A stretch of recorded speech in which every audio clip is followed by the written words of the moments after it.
Welcome, everybody. Episode 6 of the Two Buck Sports Podcast. I'm Buckets here with my co host, Uncle Buck, on this Wednesday night, December the 14th. Uh, Kind of a somber night in a lot of circles tonight, Drew. It's not how we wanted to start the show, but definitely opportunity to talk about a great man that's bigger than college football and personality that was larger than life. So, want to welcome in Uncle Buck as we kind of dive into the episode tonight. How are you tonight, sir? I'm good, brother. Had a little technical difficulty to start off with, and like you said, every week we try to get in here and talk about what happened in the previous week, and look forward to the week to come, and then just hit all the topics, break news, and just talk amongst friends for an hour. And there's really only one story this week Yeah. that happened, and it all started Sunday morning when we all I'll just outline, and then I'm Rusty. I know you're the dog fan here, so I'll let you take it away. But Sunday night, hearing the word that Mike Leach, head football coach at Mississippi State, had been airlifted to Jackson in critical condition, and throughout the day, it's one of those things. To me, the only thing I can liken it to and how I felt in the moment, and um, it was Kobe for me. Mm. And I know it's it was equal to probably Kobe locally. It didn't touch it nationally, but it really even close. But just the sense of what just happened, I Mm. was on my phone a lot, refreshing for updates, any kind of clues and nuggets, and it just kind of stopped the whole world where it is. And then yesterday, after the news yesterday morning that it was official. They came out, and what I know we had suspected that they were basically waiting on family to get there to call it. Once it was official that he had passed away, um, just checking on Twitter, it was like a community forum for everybody's greatest Mhm. hits of Mike Leach, Yeah. and it was it was refreshing. I'm hesitant to be. I don't want that to sound like it was a good thing, but so many times in today's culture, it just seems like every time somebody dies, there's, you know, it it gets blown over, or it just not a lot of people much have good to say about a lot of people these days, and for somebody to have passed away, and for just floods of people that just had story after story about how funny he was and smart he was and quirky and Mm. just wacky this fella was. Uh, I could have spent, and I did spend most of the day yesterday just scrolling and Mhm. laughing and watching videos, and just got just the biggest hoot out of it. Honestly, Mhm. I was my wife and I had a company party last night for my work, and we came home and I turned the TV on, and SEC Network had already started up a remembering Mike Leach hour long special where they just had folks on and just talking about the life that was Mike Leach, Mm. that he lived, and his story, and how he impacted folks, and just all the funny stuff that he had done, and the levity that he had brought to a sport that is very has become very businesslike and corporate, and everybody speaks in hushed tones and toes the party line. He was the guy that was, you know he was dusting up. He was there. He was the unpolished fella, and unapologetically so. And it was, Mhm. for me, it was just a ton of fun to sit back and a bad situation. I don't wish that at all. I mean, obviously, I would have. I'm not by any means happy about the situation, but Mhm. to be able to, when you die, for somebody to be able to, or a community of folks, or in this instance, a world of folks, to just have nothing but good things to say about you. Mhm. It was it brought a little. It was refreshing to see the humanity of Mm. that guy yesterday. Yeah, and I think that's kind of what the overarching theme about Mike Leach has been throughout the stories. There's all the stories about football, How Mummy might have created the air raid, but Mike Leach really took it and made it his own and made it the expandable edition it is today, right? Like high school football all the way to the NFL, offenses are different because of some of the things that Mike Leach did. And to be such a football guy, he wasn't a football guy. He's got a law degree. He has his JD. He played rugby at BYU.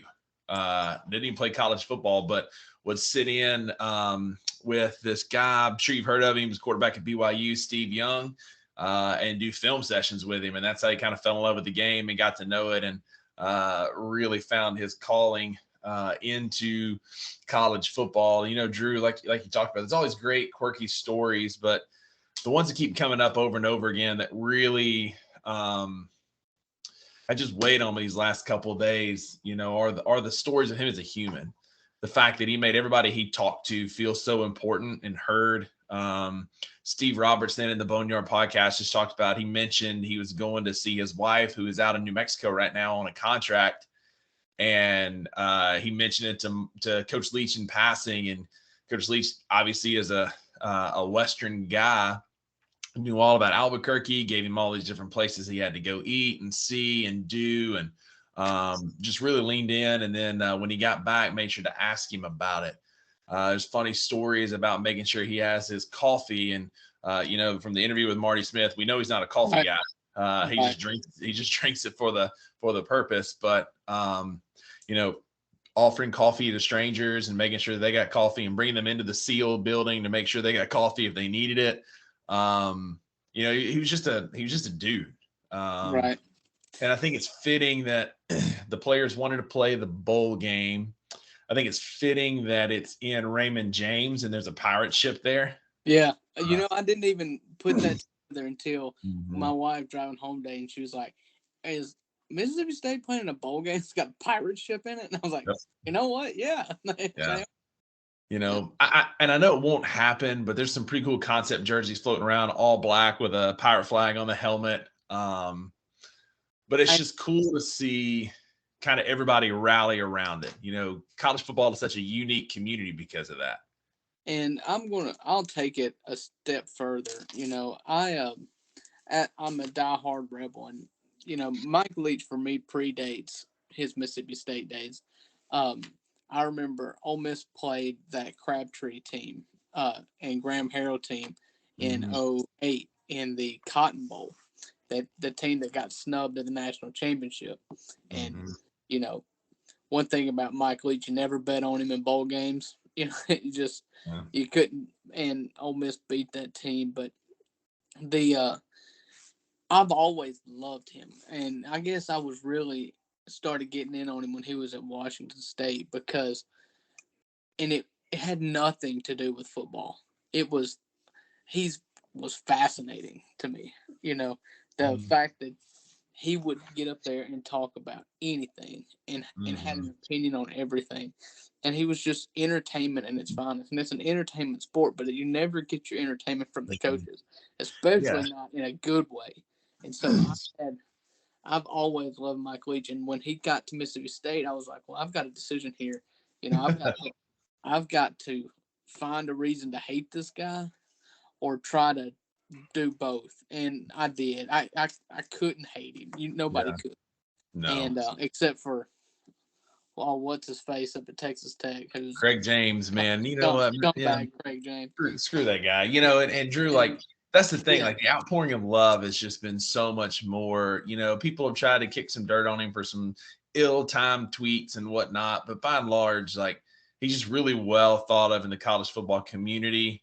He's a giant of the game, right? Like, he's obviously an offensive genius and innovator, but just like how everybody talks about how genuine he was, how genuinely humble and nice he was, and how if you interviewed him, he ended up interviewing you because he was just genuinely curious, because he's just so intelligent and wanted to know so much that it just made him very endearing to be around.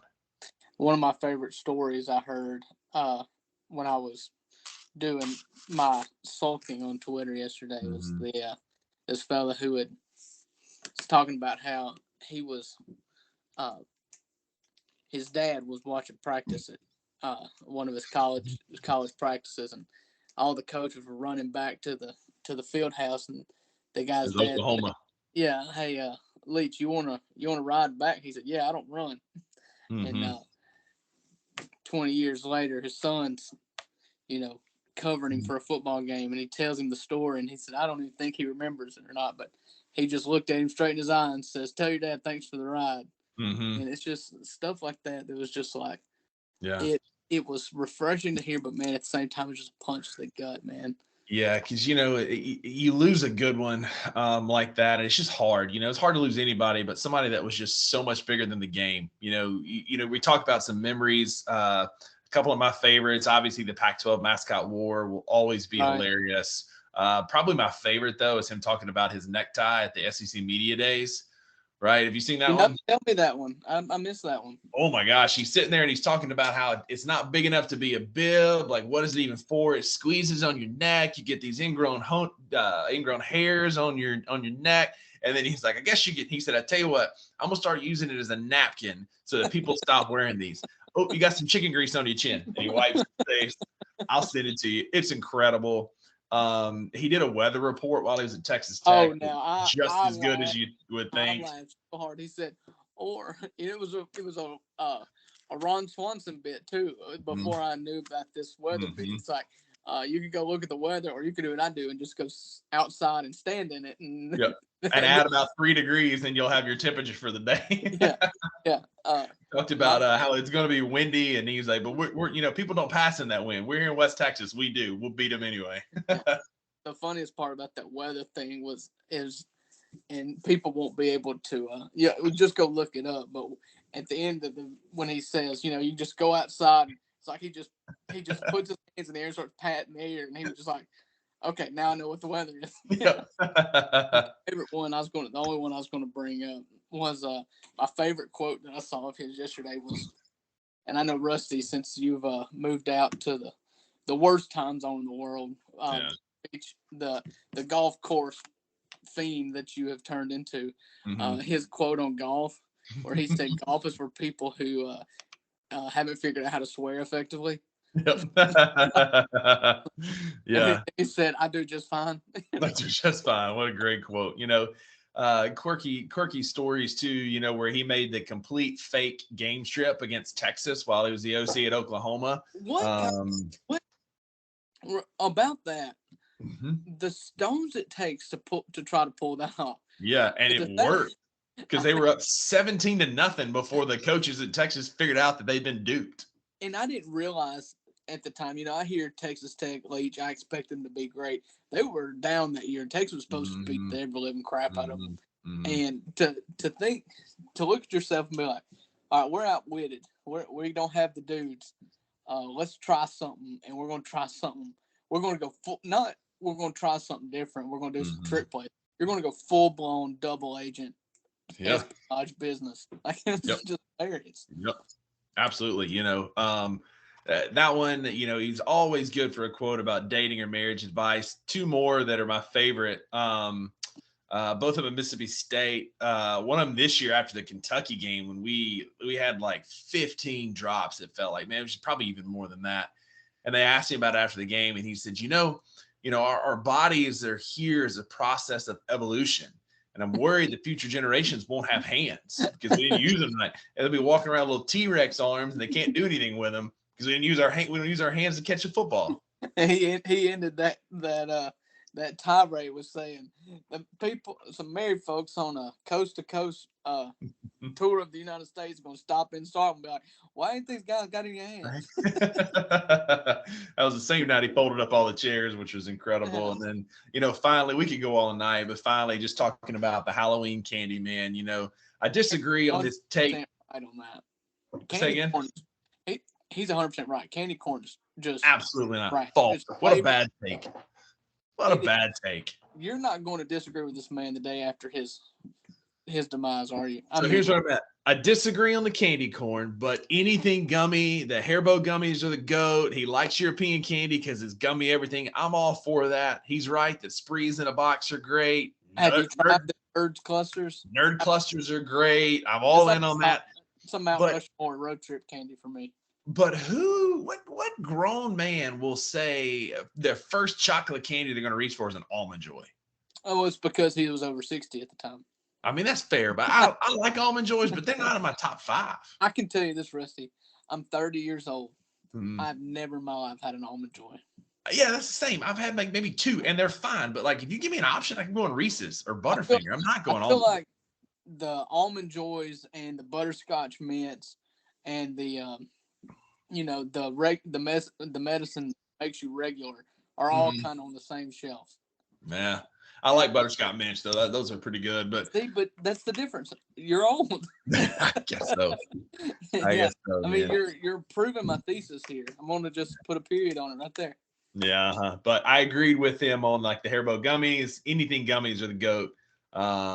I agree with him on that. But like the biggest takeaway, man, just life is fragile. It's here today, it's gone tomorrow. He was at a Christmas party. I listened to a podcast today with some guys that were at the party, and he had it was a major recruiting weekend, so he was super busy, but he made time to go to Brian Haddad's Christmas party just to be around some media members. Chris Lamonis was there. He shook every hand, hugged every neck the night before he left, or the night before he passed away. And he was just in there with his people. Life is fragile. It's bigger than football. I've lost loved ones in my life, and it's just always, you never know when it's going to happen. So, make sure you hug your loved ones, give forgiveness where it's given, and live your life like Coach Leach, right? His famous quote about his obituary, when asked one time in a post-game interview, was like, "Why would I care? I'm dead. Like, that's somebody else's job, right? What's your obituary going to say? I don't. Why would I care? I'm dead." Yeah, um, we've all lost those loved ones, and I know I lost one to a massive stroke, and it's one of those things that'll hit you right in the stomach because you'll be perfectly healthy, and then you're not, and your life changes, and you lose somebody, and so it is on a day that I enjoyed greatly hearing all the stories about Mike Leach. It reminded me of my grandparents' funerals, where it's like nobody's got anything bad to say. You hear everything kind that your loved one did, but make sure that when that time comes that you're ready for it. And fortunately, I don't have any regrets with mine. And so it is yeah. it's a beautiful thing to hear all the great things about your Mhm. loved ones, and just make sure they hear it from you first. Right. Don't save it till it's too late, because like Mike Leach said, they're not going to read the obituaries. So make sure you say what needs to be said today. But here's to Coach Leach.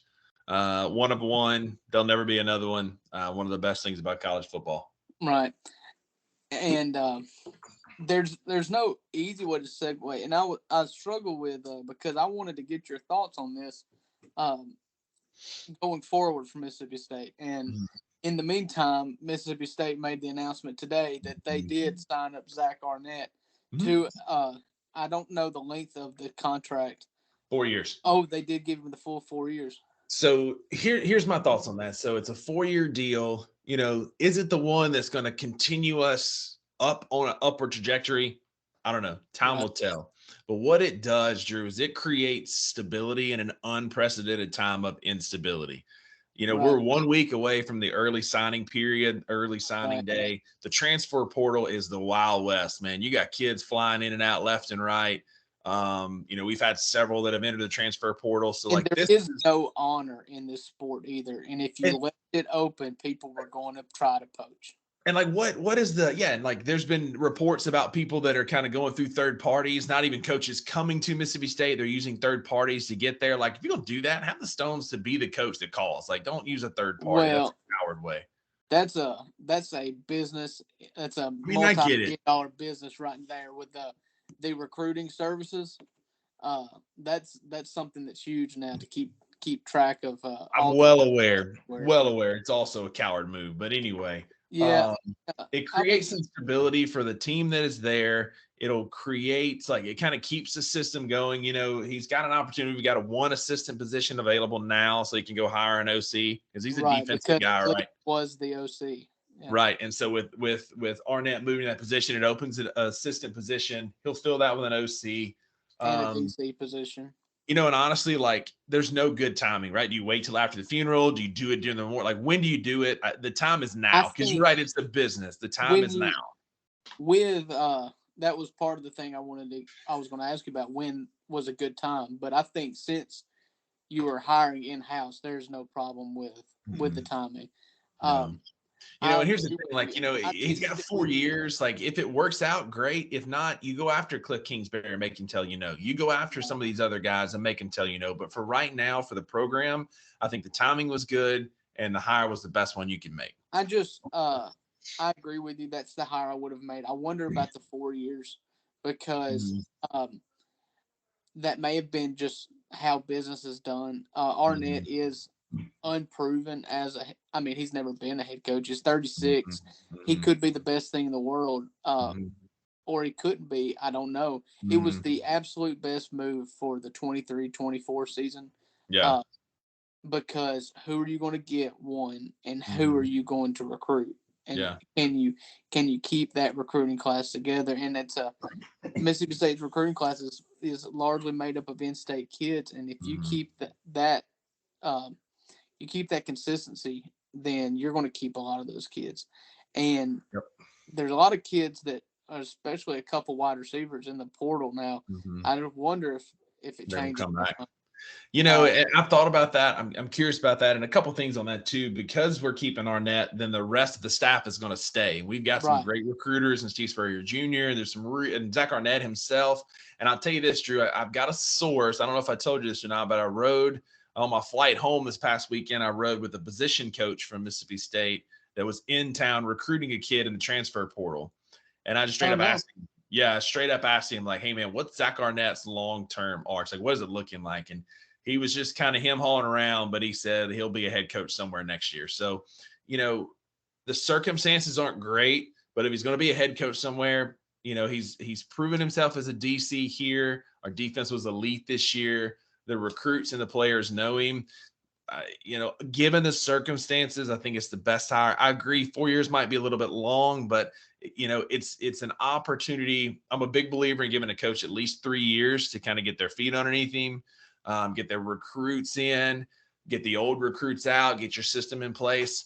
If I'm Zach Arnett, I look for a Leach tree kind of guy that can kind of mimic some of that system, at least for next year, and we'll see where it goes. You think it'll be Spurrier Jr.?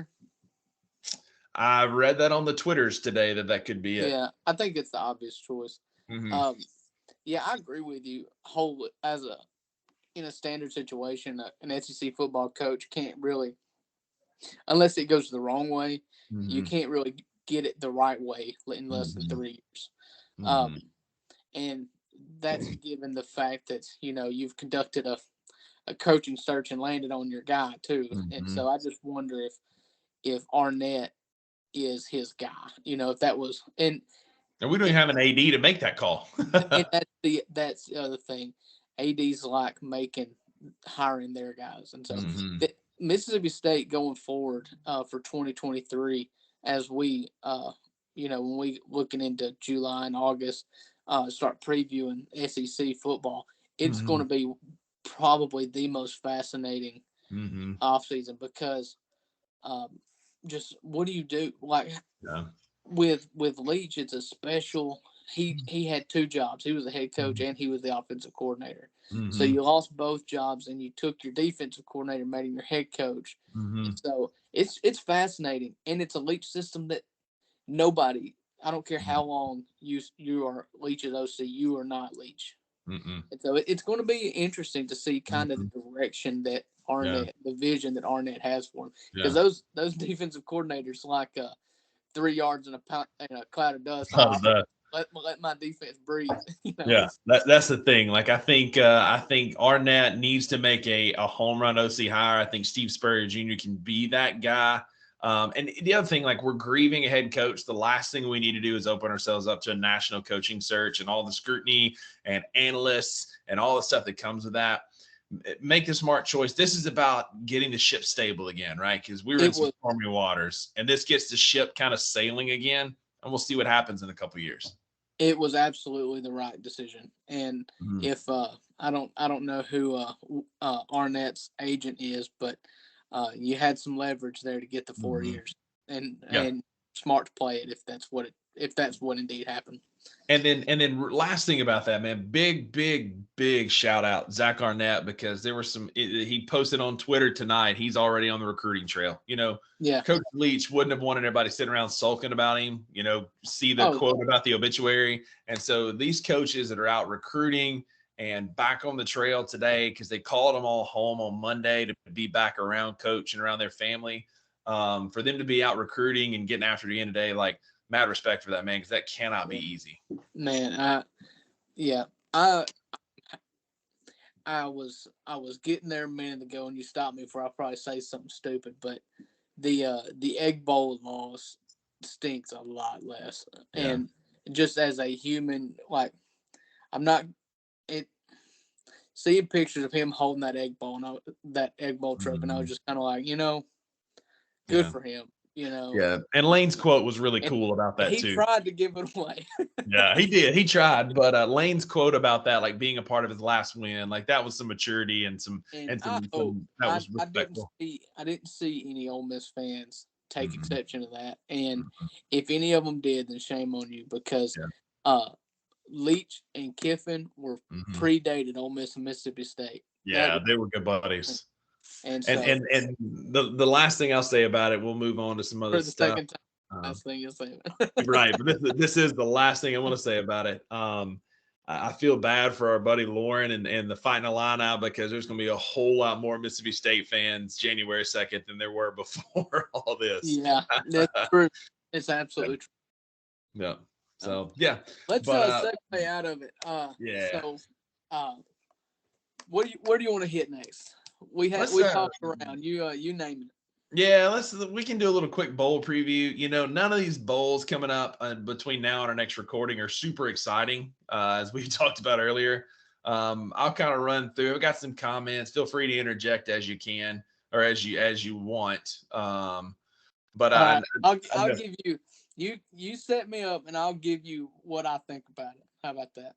All right, sounds good. And I'm gonna tell you, I don't have a single note, so I it's love it. off the cuff. I'm gonna tell you exactly how it's gonna play out. Starting on Friday, we got two games: UAB, Miami of Ohio. What you The think? Blazers and the University of Miami, the flagship, the one in Ohio. UAB Blazers, who lost their coach like weeks Mm-hmm. before the season started. Mm-hmm. Neil Clark, right? Mm-hmm. That's right. Neil Brand. Yeah, Neil Neil, Clark. no, it's Neil Brown's West Virginia. Clark. That's right. Uh, That's right. and he was an amazing head coach, and he had Mhm, some health issues, but he built that program in no time at all. mhm. I've always had a soft spot for them. Miami of Ohio. I mean, unless Philip Rivers is playing, they're just going to get smoked. Ben Which, Roethlisberger was there. Philip Rivers, NC State. there you go. Yeah. You know what? If Big Ben walked through that door, I'd still pick UAB. There you go. Yeah. Yeah, exactly. UAB. This next one, man, low key, good game. 2-11-2 teams from the group of five. Conference champ Troy Conference versus tramps. conference tramps Troy and UTSA, Texas San Antonio. We touched on this one last week. We did a little bit. Yeah. Troy is 10-3 against the spread this year. UTSA is 7-7. UTSA has a national top 15 offense and scoring efficiency. Troy's is the 29th scoring efficiency defense. So this will be like a good matchup between the two. Good on good. Troy wins ugly. 5 of their 10 wins came with less than 23 points. It's an ugly betting game. It's a push. You would absolutely never bet on this game, but You it could said be a fun one. Troy's got the good defense, right? Yeah. Their head coach is John Sumrall, that Mm-hmm. was a former linebackers coach at Ole Miss, went to Kentucky. They say he's a stud. Just Yeah. he is paying his Bright dues future. now. Mm-hmm. And Kane Womack at USA, Mm-hmm. a son of a former Ole Miss assistant, and I don't know much about him. I'll be honest with you, other than he was the boy of Ole Miss's Yeah. coach. But I'm a Patriot, so we're going for USA. Wow. Right. Wow. I'm a Patriot. In bowl games, neutral games like this, I go with a better defense. Give me Troy, man. I think Troy will smack him in the mouth. Who cares? I mean, these bowl games, I can't tell you the first thing about it. But I have a take on it, I'll tell you that. And I'm a Yeah. Patriot, just like you cheered for Rocky over Soviet Russia Sure. and the United States over the Dutch. I would cheer for USA over Troy. Yeah. Because this is the fighting Americans over what did Troy do? Oh, they had they got beaten by a horse with soldiers in it. Oh my gosh. So, yeah, no decoys are going to happen today. Yeah. USA is going to win again. Yeah, there you go. Moving right along. On Saturday, we got a slate full of games. None of them are really important or exciting. Cincinnati, Louisville, we've lost a couple coaches there. You know why that one's interesting, though? Why that? Louisville's coach is now the new Cincinnati coach. I mean, that's fair, but he's not going to be coaching, though, right? No, but I think it should be that should be a rule that if you take over a team in which you play in the ball game, you have to pick a half, and you go the team for a half. There you go. So he'll be there in the box, but again, that game's a snooze fest. Neither team's going to be very motivated after losing their coaches. Cincinnati lost out by losing to Tulane on the opportunity to go to New Year's Six, so that game's going to be a snooze fest. Yeah, who cares? In one exciting game, man, we have our first post-Deion game. Jackson State against North Carolina Central. Yeah. Yeah, exactly. Is that the Celebration Bowl? Is that in New Orleans? No. I don't look it up. It doesn't matter because I'll be honest with you. Deion was big for HBCUs, and it's probably a conference and a product that should be paid more attention to. Mm-hmm. But now that Deion's gone, it's going to fade back into oblivion. I'll be honest with you, I don't know that they're televised. The only one that is the Southern Classic. When Southern and Grambling played, it's going to go back to that, which is unfortunate, man, because you get so much good band play at halftime. They've got all those. It's the Drumline Bowl. Absolutely. Absolutely. So these games should get more press, but we're going to go back to the old days when it's just Southern and Grambling on TV, and you have to look up in the papers what happened to Jackson State. Yeah. Next game. This was interesting. It's Oregon State, Florida. It's interesting because the line started at 7, and then a ton of money started pouring in on Oregon State. A ton of money started pouring in, so they moved it up to 10.5. But Florida's 3-0 against the spread this year. They each time they've been 3-0 against double-digit spreads. So 3 times this year they were a double-digit dog, and they won all 3 times. They didn't win the game, but they won. They lost by less than 10 all 3 times. Their quarterback's not playing either, right? But Anthony Richardson's not playing. That's the other thing. I mean, he wasn't good. He was going to be a first-round draft pick, but he wasn't good this year. And he's better than Will Levis. Yeah. Oh, that's absolutely facts. Which we'll get into at some point, I'm sure. Give me Oregon State. The Beavers don't have anything to like. You're talking about amped up for a bowl game. Mm-hmm. Like that's a fan base that just thrives on bowl games. They're never going to they're not ever going to be heartbroken that they're not in the Pac-12 championship game. Right. They're just happy to go to the Birmingham Bowl or the whatever, Alamo Bowl. But I guess another thing about Oregon State, they are a top 7 team against the spread this year. They covered 83% of the time, which ain't bad. Well, it just begs the question why you never picked them. That's fair. I just found the stat out when I was researching for tonight. But this is a game. The over/under is 52.5. I would definitely take the under on this game. Yeah, it's going to be a rock fight. Oh yeah. A few more games to kind of close out. The former Fighting Mike Leach's Washington State's playing Fresno State. A couple Western teams. Maybe a fun game. That feels like a conference game, if I'm being honest. Right. Fresno State's not a bad football team. The Bulldogs, I think they won 4 out of their last 5 to finish the season. They played pretty well. Still Jeff Tedford out in Fresno, who went to Cal and back. He's solid, and they've got a quarterback there that's really good. Who's going to? I think he's draft eligible this year, if I'm not mistaken, and he's going to be one of those late picks quarterbacks that come out of nowhere that's going to move up draft boards quick, like Trey Lance and all them. And I'd take him over Will Levis. Yeah, absolutely. He's a big kid. He's got all the measurables. He's talented. I agree. I think once he gets through the combine and gets through some of that, somebody who likes measurables will pick him up for sure. Who Um, do you your boy at Coastal, McCall, where's he gonna ooh, go? that's a good question. I asked, I've got a connection. He's on the board at Coastal, and I asked him that question on Tuesday, and he kind of gave me a look and he said, it's not sure yet.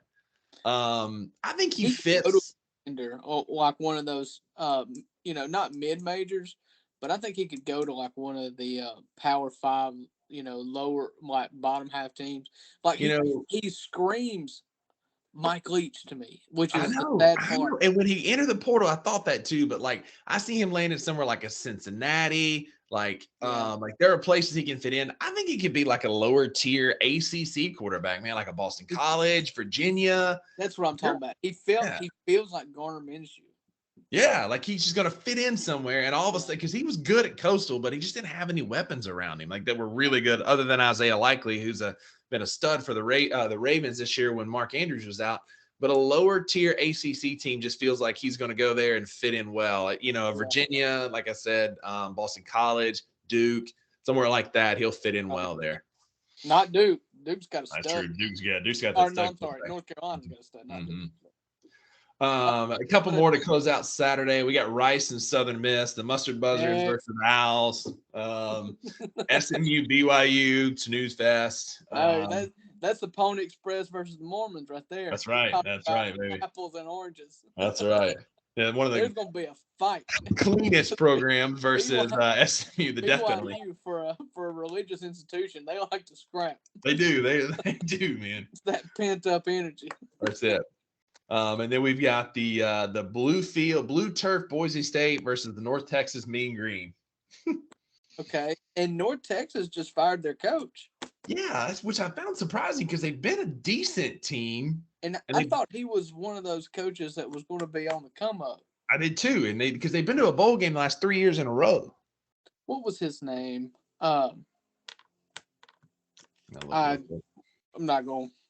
Don't waste time looking it up. But I felt like he was a former Bama assistant or Clemson assistant. Seth Luttrell is his name. Latrell. Mm-hmm. I just He thought got let go. he was one of those. He was a Mike Leach coach guy. He was a OC under Mike Leach for a while. He's a part of that Okay. coaching tree. Okay, Mm-hmm. so I was wrong all the way around, but that's a weird feeling. I've never been wrong before. How about that? Well, welcome to the club. Moving on to Monday, we've got the Myrtle Beach Bowl right here in my backyard. Marshall Thundering Herd versus UConn. UConn, man, was 1-11 last year. They turned around. They're 6-6. Jim Moore's done a great job. They won their last 3 games to get bowl eligible. Marshall has a top 10 scoring defense. I was looking online, and 78% of the money is coming in on Marshall to win that game. I think that's going to happen. Marshall's a good football team, but big turnaround by Jim Moore after 1-11. I think they won maybe 2 games a year before. UConn's been took terrible. over in the middle of the season. That's it. Took over and turned them around. They're 6-6 after a terrible stretch there for a while. Not that they've been a powerhouse, but they turned around. So that's Monday. Any thoughts there? Myrtle Beach Bowl right here at in Conway, South Carolina. I would say that if you got me tickets, I'd think about coming and staying with you. Well, I can get tickets, man. I can do that. I need 5 of them. I can do that. Tuesday, Eastern Michigan, San Jose State. Yeah, who cares? And then Liberty, the former Hugh Freeze, the future Jamie Chadwell, the coach at CCU, took that job, which to me feels like a lateral move. I don't know that it's a step up, other than he got a massive pay raise. Liberty is that old massive super church. That's those big Baptist churches in Texas. They pay their pastors, and that one out in Virginia's going to pay that coach.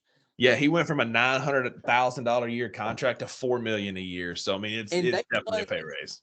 They're independent. They're not anymore. Not group of 5. They're going to be Conference USA starting next year. So that's a step right? down. That's what I'm saying. He went from the Fun Belt to Conference USA. Like, what are you doing other than getting paid $4 million? That's a step down for the university because that's the same thing Notre Dame. Now, I understand that maybe if you like Notre Dame kind of pays a penalty for not ever having a conference championship game, but like limit yourself so much to Conference USA. You look at Memphis, and we're in the Memphis market, and what Mm-hmm. the American has turned into because of conference realignment is just garbage. And you Mm-hmm. don't look forward to playing any games. Liberty had an amazing schedule for a team Mm-hmm. that was not in the Power Five because they were independent. They could go Yeah. play at Arkansas, and they could go Yeah. play at BYU, and they could line up these games because they were a Right. good product, and Mm-hmm. and they had the money. They wasn't caring about Mm-hmm. paying to, they weren't. You weren't necessarily paying them $1 million to come play. Mm-hmm. They had the bankroll, but that's a Yeah. step down. Nobody wants to go watch them play Jacksonville State and No. Arkansas State. I don't. What a terrible, terrible move by the university. Chatwell, I get it for a money purpose, but like, I mean, they're going to be the breadwinner of the university, though. Like, his dream job has always been UT Knoxville because that's where he's from. He's from Knoxville, and like, right. So like, this feels like a lateral step or even a step down now that you're going to CUSA on that career trajectory to get an SEC job. well, I don't. I think if you're just looking at the conferences, I agree with that. But it is easier to be the coach at to get the Tennessee job from Liberty than it is from Coastal if Liberty is an independent school. If they're independent, but they're going to be Conference That USA. that's my point. That's why I Mm-hmm. think it's Liberty is, Yeah. and in the whole conference redistribution of wealth, like the SEC, like the redistribution of wealth doesn't help Alabama because Alabama's the big dog, and They're the one making the Liberty's money. be the big dog, and so Mm-hmm. in a weak conference, I don't like that. I don't either. I don't even know what their main bowl is, but Liberty will be in it every year, and I don't know. What's But they're playing. What's the bowl tie-ins for the Sun Belt? No, Conference USA. Honestly, I don't know. They're going to be in like the Gasparilla Bowl or something. Yeah, absolutely. It's not going to be anything good. Yeah. They're going to be like a permanent fixture in the New York Pinstripe Bowl. Right. Or the rockauto.com bowl and like the Frigga or the Bahamas bowl. Like, it's not going to be anything good. Well, hey, I mean, maybe you go to the Bahamas. There ain't nothing wrong with that. I guess not. But they're playing Toledo on Tuesday as they get ready for Jamie Chadwell to start next year.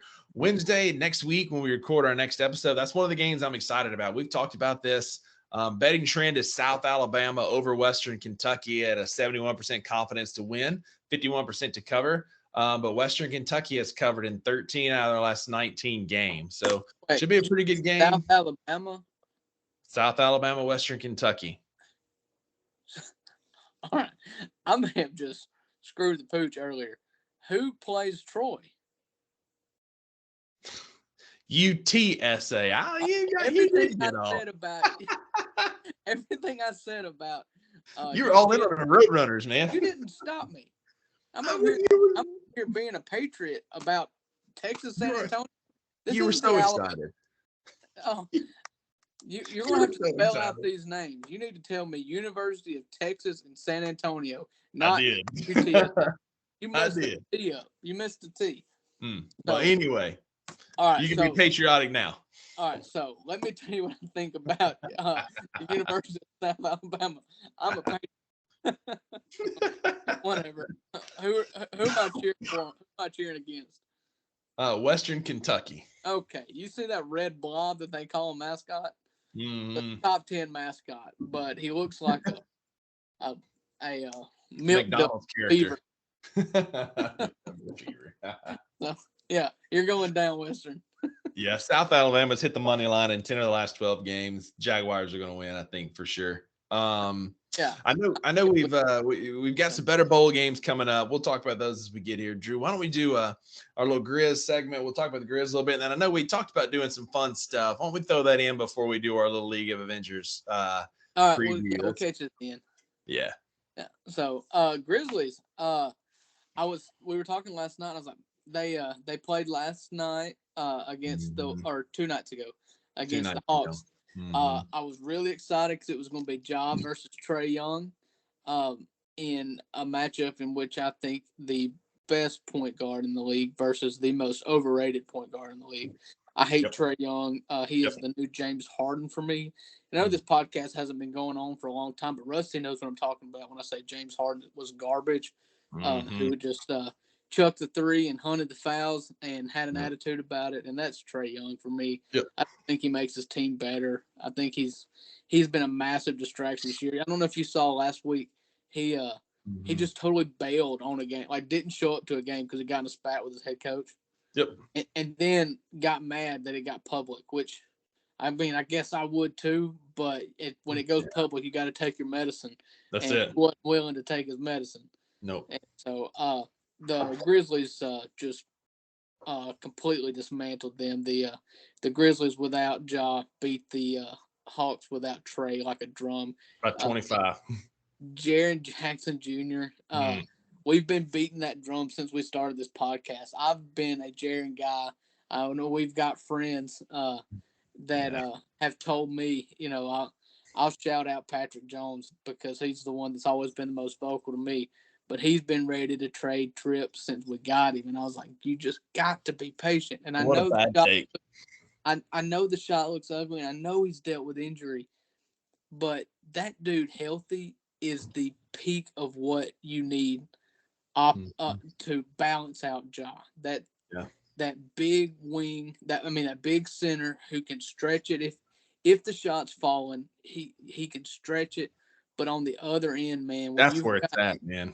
when you've got Ja, and Ja's done better this year, but your backcourt being Ja and Dez, you just leave a lot. There, Mhm. Ja especially can be a target on pick and Mhm. rolls, and to Mhm. have that guy back there that can just play free safety and just swat it. I mean, if if you could just calculate the amount of shots that he alters, not blocks, and he had Mhm. 8 blocks against Atlanta. He If had you 6 in the first quarter. you just look at the shots that they don't take after that first quarter, Mhm. because I saw one. Uh, they drive in. There's Jaron. He kicks it out. The other guy goes up for off of a high screen towards the paint. There's Jaron. Kicks it out. And then finally, the third guy gets it, and he kind of jab steps, and the shot clock's going down. So he just Mhm. says, "Oh, I got to do something." So he drives in, and Jaron swats in the third row. I mean, Yeah. that's 3 shots he alters, but he only gets the credit for one. Mhm. One block. He is a menace, and Yeah. fingers crossed. Say your prayers. He stays healthy, because that is DPOY, Yeah. a candidate right there if he stays healthy. Absolutely. And in the early poll that got released today, he's 5th, and we have another player on that list at 3rd. That's Dylan Brooks, who's been another menace on the defensive end. Yeah, and it's got a TA and Mark vibe, Mhm. a Tony Allen and Mark Gasol vibe. Yeah. You got the anchor in the middle that deflects Mhm. anything that gets past your stud, on the wing. Mhm. Dylan is I believe that Dylan is more of a menace than a defender. If you Yeah. can be both, I think if you got to pick one or the other, man, he's just a menace, and Mhm. he's the guy that's going to get all up in your space. Yep. And he's not. You see the great defenders like you look at Tony Allen. Mhm. He quick reaction time, quick twitch, read the defense, knew what you were doing before you were going to do it. Dylan is just going to get up in your space and make it hard to Yep. play basketball. Yep. And sometimes it's just as simple as that. Mhm. You know, Yeah. you get 6 fouls. If you don't use all 6 of them, then you're Can't just take him with wasting you. money. You You know, can't take him with you. Absolutely. And then the other thing, man, we talk about, we're a big fan of him on this podcast, but Tyus Stones Jones with another yeah. double-double in Ja's absence, 22 points, 11 assists. He sees the floor so well. He's so calm. He can march down. He can hit a 3 if he needs to. He can get down and facilitate offense. But Again, that's just the thing. He is being a scorer. yeah, Like that's the thing. When Ja's out, he takes over. with the second unit in the years past that he's been there, he's been very much a facilitator, and he's going to hit that Mm-hmm. floater or that big shot when you need it. Mm-hmm. But Yeah. he's looking for his own shot, and it's I believe what has unlocked the attitude of Tyus this year is I don't think he got the contract offer that he hoped in the offseason. Mm-hmm. Sure. It was a bad year for guards or for There was a lot. tier guards, Mm-hmm. especially since you had guys like Donovan Mitchell Mm-hmm. and Jalen Brunson get. Mm-hmm. They were waiting on trades, so nobody Mm-hmm. was signing Tyus. Right. So there's a chip on the shoulder, and Yeah. good for the Grizzlies. I mean, Yeah.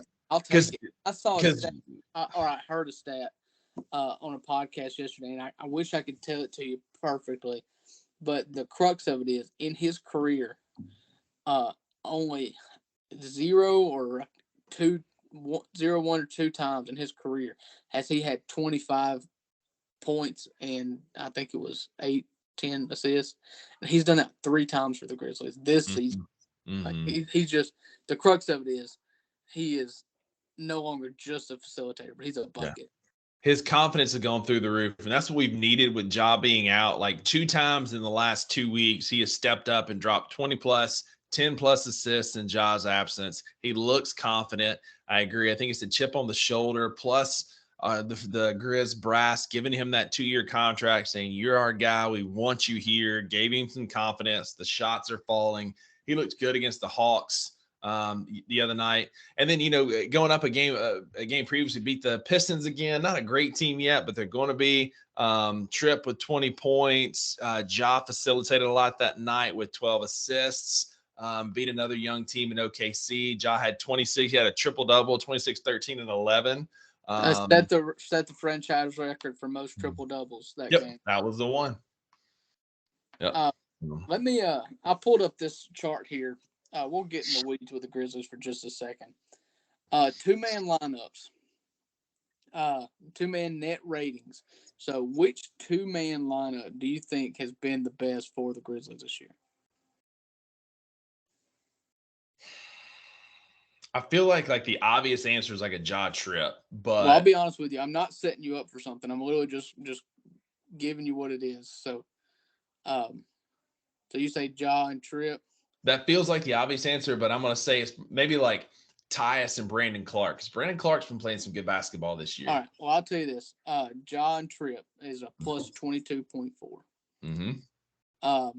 And let's see. You said Tyus. It's not Tyus. Tyus is pretty poor, honestly, on net rating here.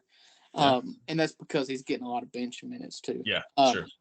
The number one, from what I'm seeing, just looking here, 24.9 net rating in 269 possessions is Steven Adams and Jaren Jackson Jr. Let's go. I mean, you're talking about your big lugs. I love it. I love that, man. The big Kiwi and the Black Panther, man. Let's go. Oh, no, that's Aquaman. That's Aquaman, absolutely.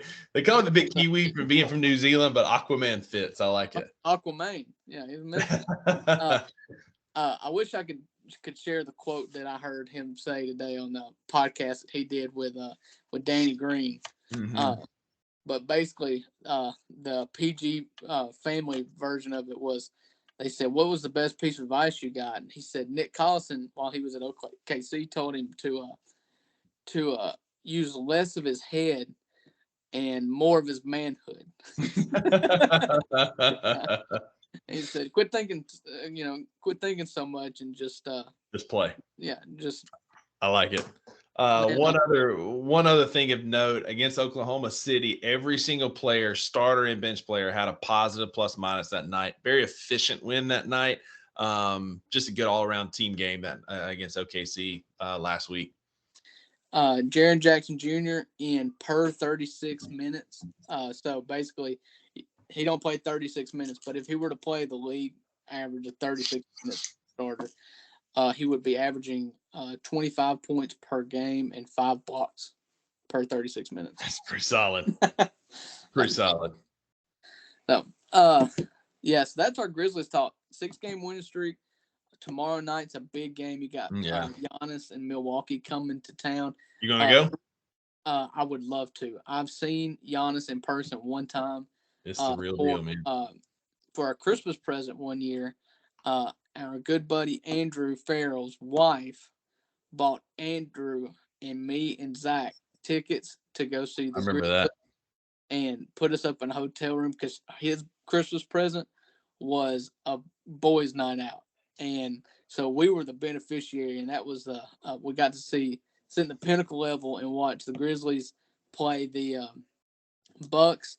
and that was the game. If you remember, Jaron went off and hit. I Mm-hmm. think went for like 26 or something in the Mm-hmm. third quarter alone. Hit Mm-hmm. like 6 threes in the third quarter, Mm-hmm. and then Giannis.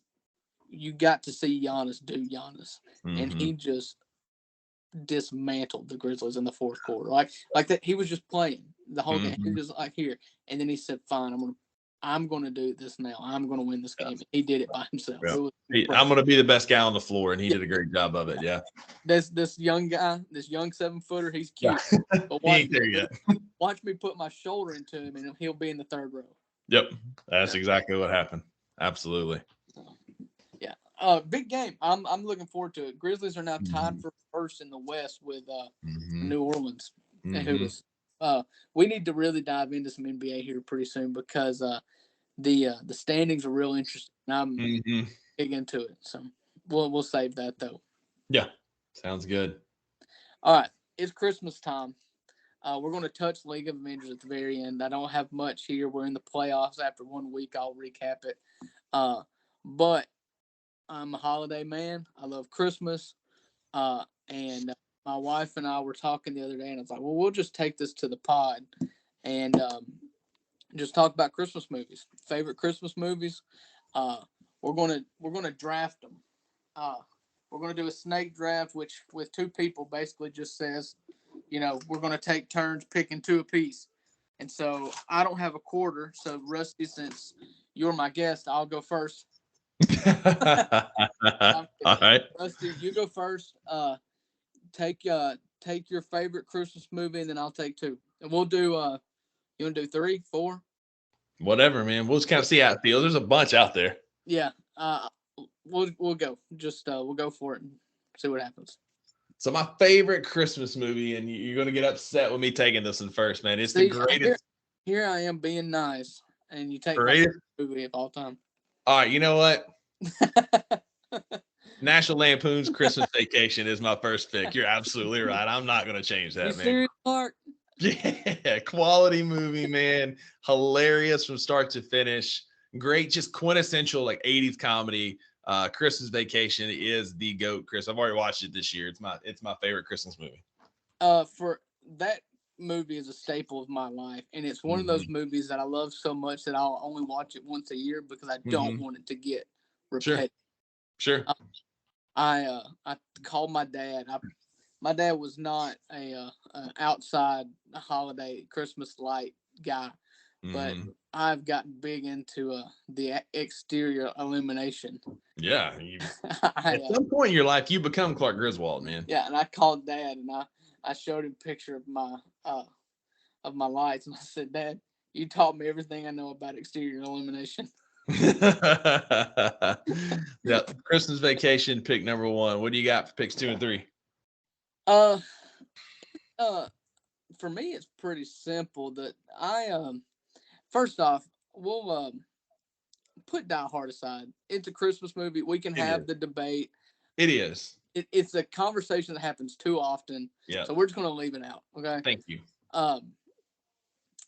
I the original Santa Claus with Tim Allen is a staple for me. It's one of the Solid pick. movies that I think is every year I watch it and I'm like, okay, we'll watch Santa Claus, and then I find myself just cackling at it. Mm-hmm. One thing that's never mentioned about it is it's never talked enough about how Tim Allen killed Santa Claus.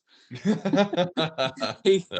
he should have stayed in his bed, and instead he Yep. got outside, spooked Santa, and he fell off a roof and just disappeared forever. And Like, just had to make 3 movies in a series now because yeah, of it. you're talking about killing somebody and Mm-hmm. and moving up in life. Yeah.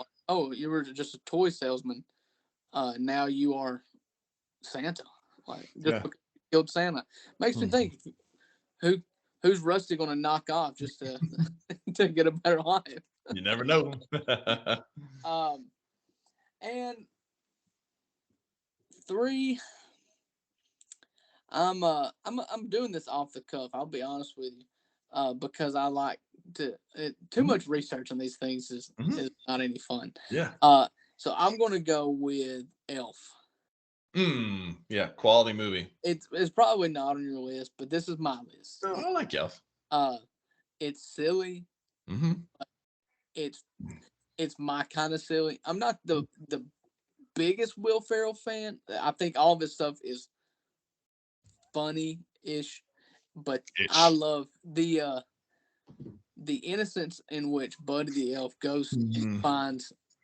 and finds the new world of New York City. When he Mm-hmm. goes into that coffee shop and says, "Congratulations on the world's best cup of coffee," just because that's what their sign says, but Yeah. just hysterical. Yeah. That's a solid pick. Solid pick.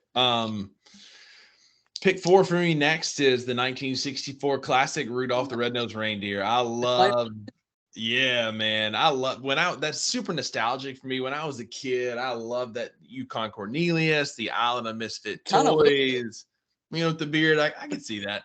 The silver and abominable, gold, silver and gold.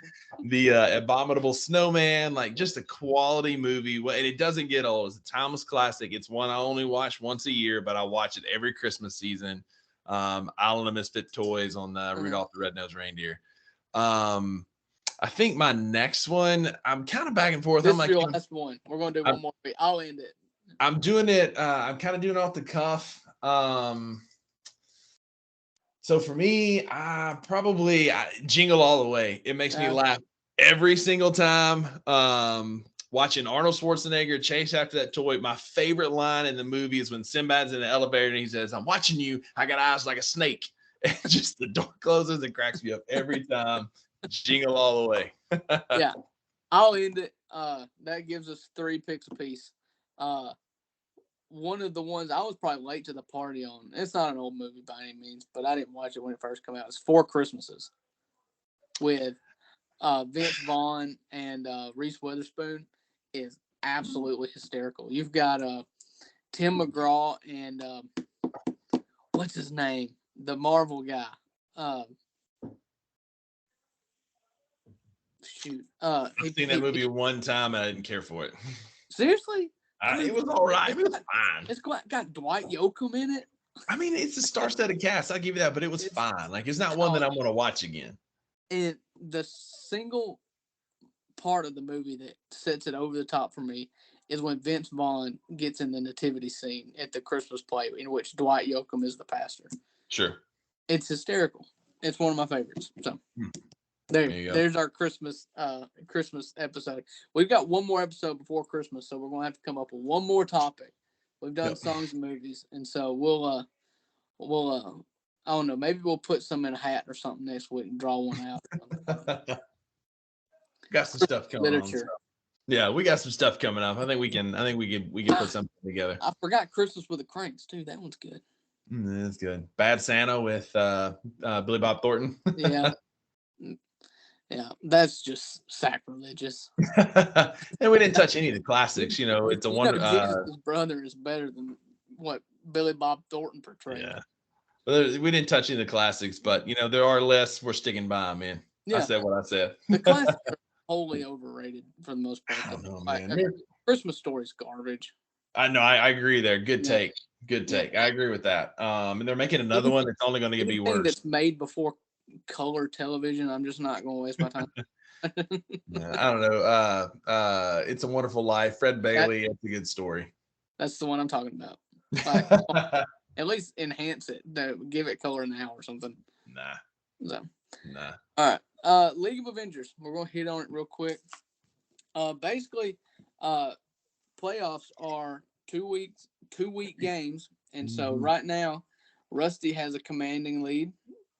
He is 134 to 100 over Aaron, and everybody kind of gets their dudes back this week. You've got Nuke back this week. Mm-hmm. Jonathan Taylor's back this week.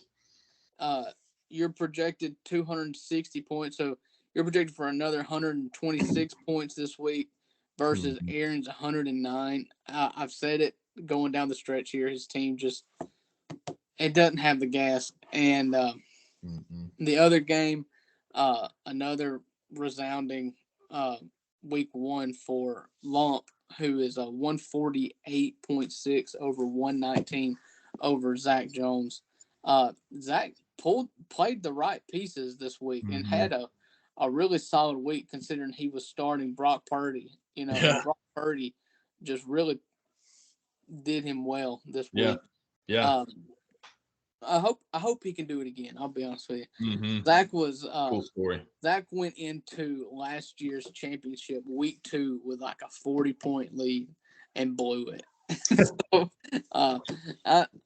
he needs to come back here. I'm going to give a quick credit to my opponent, Aaron. I was searching the waiver wire because I had Jonathan Taylor and David Montgomery on bye. Was looking for a running back, and I put in like a $12 bid on Cam Akers, and he bid $42 on Cam Akers, and so obviously beat me to him.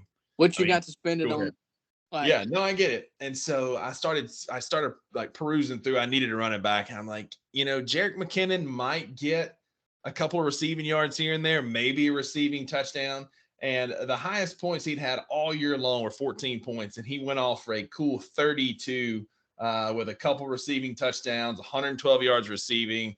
I got super lucky, but I'll take it. Big shout out to Aaron for helping me out there. It's always Russian roulette when you're trying to pick which Kansas City weapon is going to go off, because there's only one of them you can count on, and that's Travis Kelce. The rest of them, you just kind of got to, throw a dart at the board and see if you get lucky. Thank you, Aaron, for helping me get lucky. Hey. So. All right, well, that's what I've got for League of Avengers this week. We'll have the championship for you next week. Next Wednesday, that will be the 21st. So I don't have any Christmas stuff on the 21st, and so maybe we can maybe Christmas won't affect us too much for our podcast schedule. Yeah.